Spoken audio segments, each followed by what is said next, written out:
ma mère m'obligeait à jouer à cache-cache tous les soirs à 21h. Un soir, ce n'était pas un jeu, ma mère m'a toujours fait jouer à cache-cache avec elle. Il n'y avait qu'elle et moi, et nous avons joué à 9h du soir. À chaque fois, sans échec, elle m'a dit de l'ignorer pendant le jeu. Elle m'a dit qu'elle essaierait délibérément de me tromper, mais, tu sais, si tu voulais vraiment tromper quelqu'un, pourquoi lui dire quoi que ce soit? Nous avons joué dans le parc. Je pensais que c'était normal. Je savais que d'autres familles ne le faisaient pas, mais en même temps, je pensais qu'il n'y avait rien de mal à ce que nous le fassions. J'ai bien aimé le parc après tout. Pendant la nuit, l'air était si frais, et c'était silencieux, et les arbres semblaient plus grands que d'habitude. Elle a compté à partir de 100, ce qui m'a laissé amplement le temps de m'enfuir. Ma compétitivité générale m'a toujours fait fuir et le plus loin possible. Je trouverais de l'espace derrière de nombreux arbres, et je m'allongeais. Le parc était grand, mais d'une manière ou d'une autre, ma mère parvenait toujours à passer devant moi au moins 3 fois pendant ces 20 minutes. Je l'entendais toujours parler en passant devant moi. « Sors Clara. Clara, s'il te plaît, sors. J'en ai marre de ce jeu stupide Clara. Il fait froid et je veux juste rentrer à la maison. » Je l'ai ignoré. Quand nous avons commencé à ce jeu, j'avais été assez stupide pour quitter ma cachette. Le visage de ma mère s'est immédiatement transformé en fureur. Elle s'approchait et m'attrapait fermement par l'épaule alors qu'elle me grondait sans relâche. « Je t'ai dit de ne pas m'écouter, n'est-ce pas ?» Elle me traînait jusqu'à la voiture et m'ignorait jusqu'au lendemain, quand nous jouions. Je ne savais pas pourquoi elle l'avait fait. Après avoir arrêté de l'écouter pendant les 20 minutes de jeu, ça ne me piégeait plus. Je savais qu'elle mentait, et cela semblait simplement être une perte de souffle et d'énergie de continuer à m'appeler. Elle s'énervait quand elle me trouvait. Le parc était un endroit immense, et si elle se cachait quelque part, je ne la trouverais jamais, mais d'une manière ou d'une autre, ma mère était excellente pour me retrouver. C'était comme si elle me reniflait et me traquait. Au lieu de se mettre en colère contre moi, elle était déçue. Elle soupirait bruyamment, et ses yeux se larmaient, avant de se diriger d'un air découragé vers la voiture. Cela m'a donné le pire sentiment qui soit, me remplissant de déception. Une fois, elle m'a trouvé après seulement 2 minutes, et elle s'est effondrée en sanglotant. Je n'ai pas compris. J'ai ressenti une énorme envie de gagner. J'en avais besoin, alors j'ai commencé à faire preuve de créativité. Je me suis cachée dans les buissons. Je changeais mes vêtements pour être plus vert et noir et généralement plus discret. Je suis montée haut dans les arbres, donc il serait difficile de me voir du sol. J'ai appris à rester immobile, vraiment, vraiment, immobile, et quand je gagnais, ma mère me faisait un sourire. Ce n'était pas un sourire de bonheur, ni un sourire de plaisir. C'était plus un sourire soulagé, mais je me suis sentie si fière quand je l'ai vu. On rentrait à la maison, et c'était tellement facile de m'endormir. Puis mon père est venu un jour, en rentrant de l'école, je l'ai vu parler à ma mère. Il n'était presque jamais à la maison. En fait, je l'avais vu 2 fois dans toute ma vie, et ma mère n'avait jamais vraiment parlé de lui. Il était vraiment juste un étranger pour moi. J'ai immédiatement remarqué l'expression sur le visage de ma mère. Il était pâle, blanc, tremblant, les yeux écarquillés.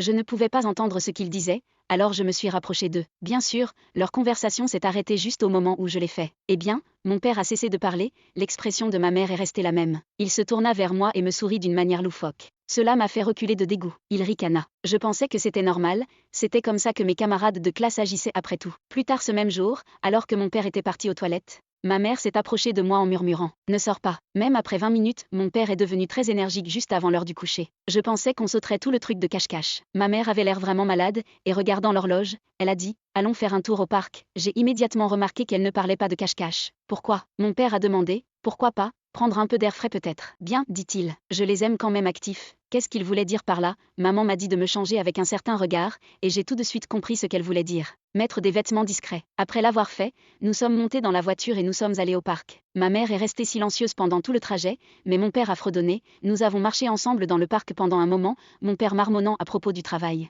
Je ne m'en souviens pas beaucoup, honnêtement, cela ne ressemblait à aucun travail que j'avais jamais entendu. Puis, tout à coup, ma mère a pointé un arbre au loin. J'ai remarqué que c'était le même arbre derrière lequel elle m'avait trouvé caché la dernière fois qu'elle m'avait attrapé. Ces arbres deviennent si vieux. Ensuite, ils meurent. C'est dommage qu'ils soient coincés sur place, incapables de s'éloigner du virus. Elle voulait me dire « Pars et cache-toi, la mort est la voix de tous les êtres vivants », a déclaré papa. Pas besoin d'avoir peur, je crois que j'ai vu un écureuil dans cet arbre, dis-je. Je vais aller vérifier, j'ai disparu dans la forêt, je connaissais bien. Je suis passé derrière une colline, avant de changer de direction et de m'éloigner. Je me suis assuré d'essayer de bouger sur les endroits qui ne laisseraient pas de marque. J'avais besoin de m'éloigner avant qu'il ne remarque qu'il se passait quelque chose. J'ai pensé à grimper à un arbre et à cacher, ou à plonger dans quelques buissons. Les arbres n'étaient efficaces que si les gens ne vérifiaient pas. Les buissons fonctionnaient très bien, mais vous auriez une petite vue de votre environnement. J'ai choisi les buissons, j'ai sauté dedans et j'ai essayé de contrôler ma respiration. Après quelques minutes, j'ai entendu mes parents marcher au loin. « Clara » cria papa. « Où es-tu chérie? Si tu es blessée, dis quelque chose et nous t'aiderons. »« Clara » mère a dit. « Clara, tu m'entends chérie ?» Mon cœur battait plus vite. Je savais pertinemment que je ne devais pas quitter les buissons. C'était la pire chose qui pouvait arriver. Je contrôlais ma respiration alors qu'ils s'éloignaient de plus en plus de moi. Puis, ils sont revenus. « S'il te plaît Clara,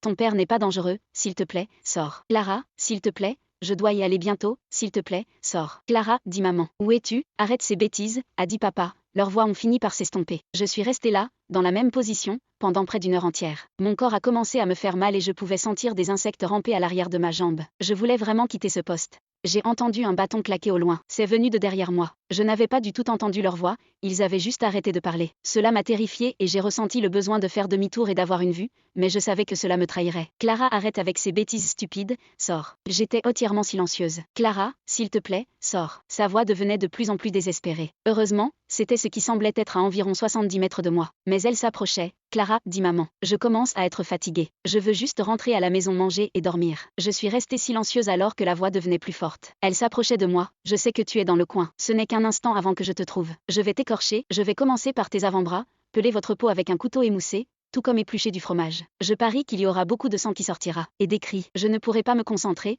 mais c'est pas grave. Je peux toujours passer à ton autre bras. Elle s'est rapprochée. Tu ne vas pas aimer ça. Je ne le ferai certainement pas, mais je ne suis pas aussi stupide et dégoûtant que toi, Clara. Non. Je suis content de ne pas être une crasse comme toi. Le seul bien que tu peux servir est d'être dans mon ventre. En me nourrissant, je te trouverai. La voix n'était qu'à 20 mètres. Tu vas regretter de ne pas être sorti. 10 mètres, tu sais, je ne mange pas les os. Ils restent coincés dans ma gorge, mais je ne peux pas les laisser. Je vais probablement les ramener chez moi et les sucer. Ils ont un bon goût, tu sais, ce sera parfait. 2 mètres, elle gloussa. Est-ce qu'elle m'a trouvé? Oh non, j'ai débattu pour savoir si je devais rester immobile et espérer le meilleur ou si je devais regarder en arrière. Ma peur me tuait, et elle devait le savoir, mais je sais que regarder ferait du bruit. Non.